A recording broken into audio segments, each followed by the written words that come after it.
اور حدیث نمبر 4287.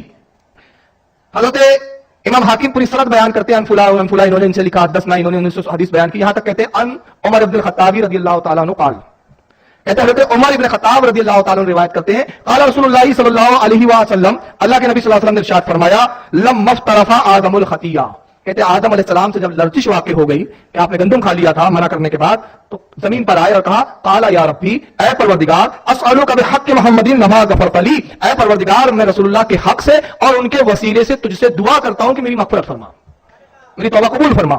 فقال اللہ رب العزت نے ارشاد فرمایا یا آدم وکیف عرفت محمد ولم اخلقه، اے آدم تو نے محمد صلی اللہ علیہ وسلم کو کیسے پہچانا، کیسے جانا، حالانکہ میں نے ابھی محمد صلی اللہ علیہ وسلم کو بظاہر پیدا نہیں کیا. قال یا ربی، حضرت آدم نے اس کیا ہے میرے رب، لأنک لما خلقتنی بیدیک فنفخت فی من روحک، اے پروردگار جب تو نے مجھے پیدا فرمایا تھا اور اپنے دست قدرت سے مجھ میں روح ڈالی، رفعت رأسی، میں نے اپنے سر کو اٹھایا، فرأیت علی قوام العرش مکتوبا، تو میں نے عرش اعظم پر لکھا ہوا دیکھا، عرش پر لکھا ہوا پایا کہ لکھا ہوا تھا لا الہ الا اللہ محمد رسول اللہ، کلمہ طیبہ لکھا ہوا تھا. فعلمت، میں نے جان لیا، انک لم تضف الی اسمک الا حب الخلق الیک، میں نے جان لیا کہ جس کا نام تیرے نام کے ساتھ ہے وہ ضرور تجھے سب سے زیادہ محبوب ہوں گا، ضرور تو سب سے زیادہ اس سے محبت کرتا ہوں گا. فقال اللہ رب العزت نے ارشاد فرمایا صدقت آدم، اے آدم تو نے سچ کہا، انہ لحب الخلق الی، اے آدم مجھے تمام مخلوق میں سب سے زیادہ عزیز وہی ذات ہے، ادعونی بحقہ فقد غفرت لک، تو نے محمد کے وسیلے سے مجھ سے مانگا ہے، جا میں نے تیری مغفرت قبول کر لی، تجھے معاف کر دیا. ولولا محمد ما خلقتک، اے آدم اگر محمد کو پیدا نہ کرتا تو میں تجھے بھی پیدا نہ کرتا. یہ حدیث امام حاکم نے لکھی اور انہوں نے کتنی بے حیائی سے کہہ دیا. اور امام حاکم کیا لکھتے دیکھیے، اور لال پین سے آپ کو انڈرلائن لکھ رہا ہے ھذا حدیث صحیح الاسناد، اس حدیث کی سند صحیح ہے. رحم اللہ اس حدیث کے بعد کہتے ہیں، اس کا بہت زیادہ حوالہ دیتے ہیں. ہیلو، امام حاکم رحم اللہ فرماتے ہیں کہ ھذا حدیث صحیح الاسناد.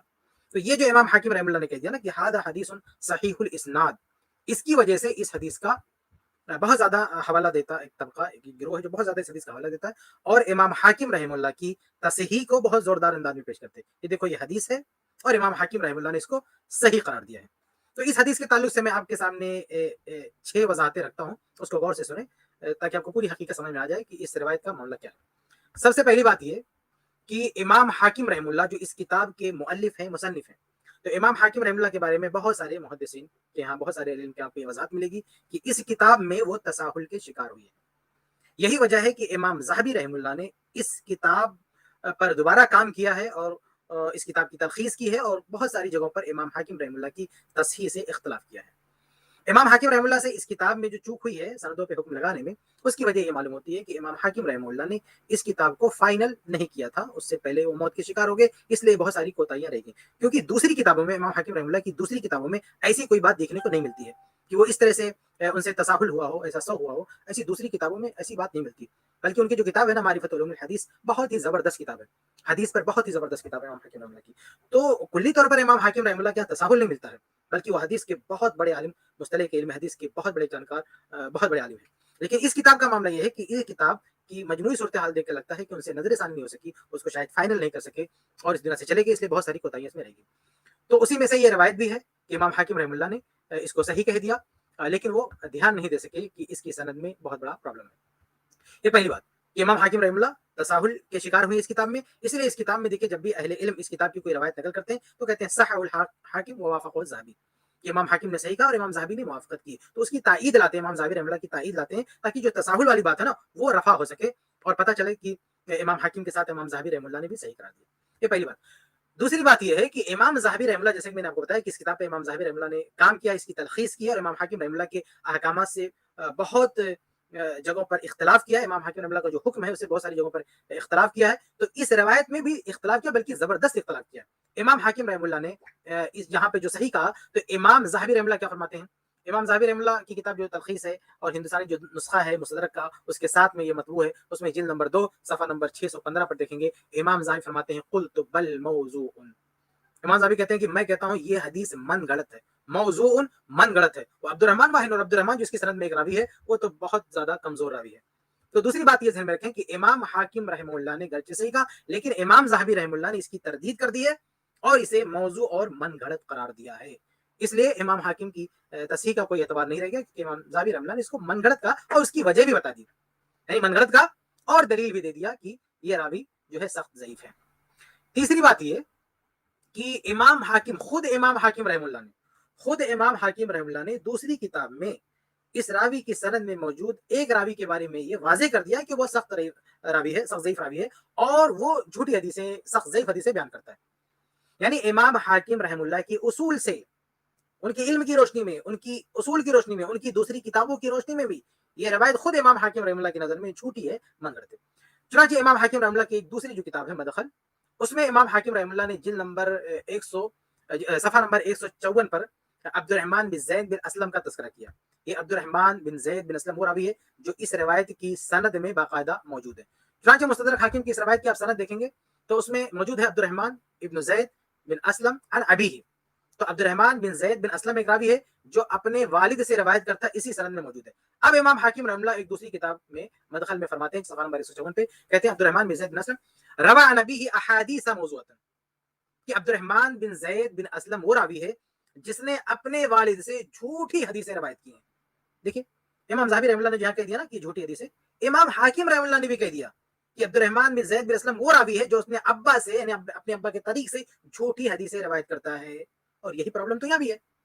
अब्दुर्रहमान बिन ज़ैद बिन असलम इस सनद में भी अपने वालिद से रवायत कर रहा है, तो खुद इमाम हाकिम रहमुल्लाह ने इसकी रवायत पर, यानी इस सनद पर मौजू का हुक्म लगा दिया कि इस सनद से, इस चेन से जो हदीस आ रही है वो मौजू मनगढ़ंत है। बल्कि इतना ही नहीं, इमाम हाकिम रहमुल्लाह आगे फरमाते हैं कि ला यख्फा अला मन तअम्मला मिन अहली सनती अन अलहम्द फिहा अलैहि, कहते हैं कि जिसको भी इस फन की महारत है, यानी इल्म हदीस में जिसको भी महारत है, वो अगर इस तरीके से आने वाली रवायत को देखेगा तो समझ जाएगा कि इसका जिम्मेदार, यानी जो हदीसें गढ़ी गई हैं, इसका जिम्मेदार अब्दुर्रहमान बिन ज़ैद बिन असलम है।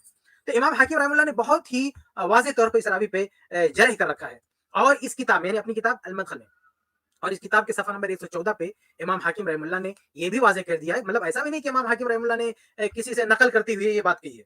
यानी ये जो हुक्म है ना, इस सनद में मौजूद एक रावी पर इमाम हाकिम रहमुल्लाह का जो फैसला है, वो इमाम हाकिम रहमुल्लाह किसी पे एतमाद करते हुए फैसला नहीं कर रहे हैं। उनकी ज़ाती रिसर्च है, उनकी खुद की तहकीक है, उनका अपना नक़्द है। वो अपने पेशरो किसी इमाम से नकल नहीं कर रहे हैं। ऐसा नहीं कि उनसे पहले के किसी इमाम, किसी नाक़िद, किसी मुहद्दिस का कोई फैसला हो और इमाम हाकिम रहमुल्लाह सिर्फ उसकी कॉपी कर रहा हो, ऐसा नहीं। वो खुद का फैसला सुना रहे हैं। चुनांचे इस किताब में इमाम हाकिम रहमुल्लाह ने बड़ी वज़ाहत के साथ कह दिया शुरू ही में कि व अना मुमिन बिअौनिल्लाहि व तौफीक़िही असामी कौमिन मिनल मजरूहीन, कहते हैं कि मैं इस किताब में ऐसे मजरूहीन, यानी जिन पे जरह हुई है, उनका तस्करा करूंगा, मिम्मन ज़हर अली जरहुहुम, जिनकी जरह, यानी जिनका ऐब, रावी की कमजोरी, जरह मेरे लिए जाहिर हुई है। इमाम हाकिम फरमा रहे हैं कि मेरी नजर में जाहिर हुई है इज्तिहादन, इज्तिहाद करती हुई। यानी इमाम हाकिम रहमुल्लाह ये नहीं कह रहे कि मैंने किसी से नकल किया, कहीं पढ़ लिया, बल्कि कहते हैं मेरा खुद का इज्तिहाद है, हुआ मारिफतन बिजरहिम, यानी मेरा खुद का इज्तिहाद है और इनकी जरह से मतलब मेरी खुद की मालूमात है। ला तक़लीदन फीही लिअहदिन मिनल अइम्मा, कितने वाज़ेह अल्फाज है, ला तक़लीदन फीही लिअहदिन मिनल अइम्मा, इस सिलसिले में मैं किसी इमाम की तकलीद में ऐसी कोई बात नहीं कह रहा हूं, मेरा खुद का फैसला है।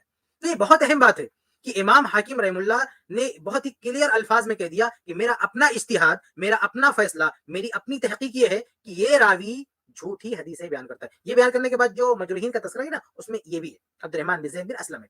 तो अब्दुर्रहमान बिन ज़ैद बिन असलम अपने अब्बा से रवायत करते हैं, तो इमाम हाकिम रहमुल्लाह कहते हैं कि झूठी हदीस रवायत करता है, मनगढ़ंत हदीस रवायत करता है। तो ये इमाम हाकिम रहमुल्लाह का जो कलाम है, ये उनकी अपनी खुद की तहकीक है, खुद का नक़्द है। ये नक़्द करने में वो अपने से पहले किसी इमाम का कोई कौल नकल नहीं कर रहे। तो जब इमाम हाकिम रहमुल्लाह की खुद की तहकीक के सामने आ गई, तो पता चला कि मुस्तदरक हाकिम में जो सहीहुल इस्नाद बोल गए हैं, ये उनका वहम है, ये उनका वहम है, क्योंकि उसमें देखिए बहुत सारे रवात है, क्योंकि मुजमल बात है, यानी बहुत सारे रवात हैं, जबकि ये खास एक रावी को मेंशन करके बात कर रहे हैं। तो जाहिर सी बात है कि ये मुफस्सल कलाम है, जो एक रावी को पकड़ के उसका नाम लेके बात कर रहे हैं और वहां सनद को ऐसे कह दिया कि सनद सही है। तो दोनों को अगर आप मुआवजा करें तो वहां बहुत सारे रवात हैं, हो सकता है उस रावी पे ध्यान ना दिए हों, हो सकता है उतना ज्यादा गौर ना किए हों और सही कह दिया, लेकिन यहाँ तो बाकायदा सिर्फ एक रावी पर बात हो रही है। तो एक रावी पर बात हो रही है तो इमाम हाकिम कह रहे हैं कि झूठी हदीस रवायत करता है अपने अब्बा से, तो ये उनका जो नक़्द है ये ज्यादा अहम है। इस वजह से भी, एक वजह तो ये है कि बहुत क्लियर अल्फाज है, और दूसरी वजह ये कि उनकी दूसरी किताब में है, और इस किताब में उनको किसी भी आलिम ने मुतसाहिल नहीं कहा। मुस्तदरक हाकिम में उनको उनके तसाहुल पर बात हुई है, लेकिन मदखल में जहां इस रावी पर इस सनद को झूठी सनद कह रहे हैं, ये कह रहे हैं कि इस सनद से झूठी रवायत आ रही है, तो इस किताब में उनसे तसाहुल हुआ हो, ऐसा किसी ने नहीं कहा है। इसलिए इमाम हाकिम रहमुल्लाह के भी हवाला नहीं दे सकते कि इमाम हाकिम रहमुल्लाह ने उसको सही कहा है, चलो उसको मान लेते। नहीं, इमाम हाकिम रहमुल्लाह की नजर में भी, उनकी जाती तहकीक में भी, खुद की तहकीक में भी ये रवायत झूठी है, मनगढ़ंत है, इसकी कोई हैसियत नहीं है। तो इमाम ज़हबी, इमाम हाकिम, दोनों की नजर में ये रवायत झूठी है, मनगढ़ंत है, इसलिए इमाम हाकिम रहमुल्लाह की तस्हीह का हवाला देना ये इंसाफ की बात नहीं है। तो ये तीसरी बात मैंने आपके सामने वाज़ेह कर दी। पहली बात क्या, कि मुस्तदरक में इमाम हाकिम रहमतुल्लाह की जो तस्हीह है वो तसाहुल पर मबनी है। दूसरी बात इमाम ज़ाहबी रहमतुल्लाह ने ताक़ुब किया, इसको झूठा कहा। तीसरी बात खुद इमाम हाकिम रहमतुल्लाह ने भी अपनी दूसरी किताब में इस सनद से आने वाली रवायतों को झूठा मनगढ़ंत करार दिया। आगे बढ़ते हैं। एक तीसरी बात ये है कि इस रवायत को जब हम कहते हैं ना झूठी है, मनगढ़ंत है, तो ये दलील के साथ, इस पर हमारे पास दलील मौजूद है। अगर किसी भी इमाम ने कह दिया ना कि ये सनद सही है, तो ये एक दावा, ये एक हुक्म है। इस हुक्म के पीछे दलील भी होनी चाहिए। यानी दलील क्या होगी? वो सारे रुवात थिका हो, सनद मुत्तसिल हो, मतन या सनद में शुजूज ना हो, कोई जो है इल्लत ना हो, ये सारे दलाइल पाए जाएंगे, तब कहा जाएगा कि इस्नाद हो सही या सही इस्नाद का जो फैसला है वो सही है। तो अब जब हम ये कहते हैं कि रवायत झूठी है, मनगढ़ंत है, तो ऐसे नहीं कह देते हैं कि किसी ने सही इस्नाद का, हमने कह दिया ज़ईफ़ है, बल्कि हमारे पास दलील है। हमारे पास दलील मौजूद है। क्या दलील है? कि अब्दुर्रहमान बिन ज़ैद बिन असलम ये झूठी रवायतें बयान करता है और इसके ज़ईफ़ होने पर तमाम नाक़दीन का इत्तिफ़ाक़ है। तो जब इत्तिफ़ाक़ है कि बिल इत्तिफ़ाक़ ये ज़ईफ़ रावी है, सख्त ज़ईफ़ रावी है और ये अपने वालिद के तरीक़े से झूठी रवायत भी बयान करता है, तो हमारे हाथ में दलील मौजूद है।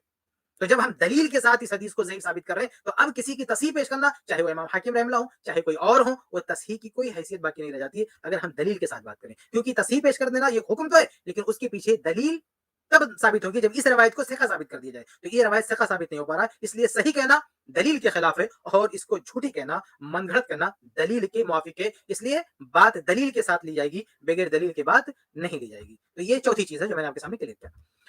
अब पांचवी चीज़ ये है कि देखिए, आदम अलैहिस्सलाम ने अल्लाह ताला से कैसे दुआ की थी, ये बात कुरान मजीद में मज़कूर है। यानी कुरान में अल्लाह ताला ने इसको ज़िक्र किया कि आदम अलैहिस्सलाम से जब खता हुई और उन्होंने अल्लाह ताला से दुआ की, तो कैसे दुआ की? अब देखिए, अगर हम कुरान पढ़ते हैं तो कुरान में सूरह आराफ आयत 30 में अल्लाह फरमाता है, क़ाला रब्बना ज़लमना अनफुसना व इन लम तग़फिर लना व तरहमना लनकूनन्ना मिनल ख़ासिरीन। कि दोनों ने कहा, आदम अलैहिस्सलाम ने कहा, हव्वा अलैहिस्सलाम ने कहा कि ऐ हमारे रब, हमने अपने आप पे जुल्म किया, अगर तूने हमको नहीं बख्शा, हम पर रहम नहीं किया, तो हम खसारा उठाने वालों में से हो जाएंगे। तो देखिए, कुरान में अल्लाह ताला ने उनकी दुआ जिक्र कर दी है और कुरान में जो दुआ जिक्र की गई है उसमें किसी वसीले का जिक्र नहीं है। अगर आदम अलैहिस्सलाम ने अल्लाह के नबी सल्लल्लाहु अलैहि वसल्लम के जाह का, आपके मर्तबे का, आपके नाम का वसीला लिया होता, तो अल्लाह ताला कुरान में वो जिक्र करता। इतनी अहम बात का तज़किरा होना चाहिए था कुरान में, लेकिन अल्लाह ताला ने उसका तज़किरा नहीं किया, डायरेक्ट दुआ का जिक्र किया कि जब खता हुई और उनको एहसास हुआ कि चूक हो गई है, तो फौरन उन्होंने बराह रास्त अल्लाह ताला से दुआ की। इसलिए ये जो झूठी रवायत है ना, वो कुरान के भी खिलाफ है। याद रहे कि हम ये नहीं कहते कि किसी भी हदीस को कुरान के खिलाफ बोल के हम उसको ज़ईफ़ कहते हैं, लेकिन एक हदीस की सनद साबित हो जाए, सनद का ज़ौक़ साबित हो जाए, ये साबित हो जाए कि वो झूठी हदीस है, तब हम सपोर्ट में कुरान को भी लाके रखेंगे और कहेंगे देखो जो कुरान में ज़िक्र है उसके खिलाफ वो बात है। तो जब उसका ज़ौक़ साबित हो गया, बल्कि मनगढ़ंत साबित हो गया, तो हम ये भी हम देख रहे हैं कि वो खुद कुरान के भी खिलाफ है। तो कुरान में जो दुआ मज़कूर है उसमें ये ज़िक्र नहीं है कि आदम अलैहिस्सलाम का वसीला लिया था, इसलिए कुरान के भी खिलाफ बात है। ये पांचवी चीज़ है।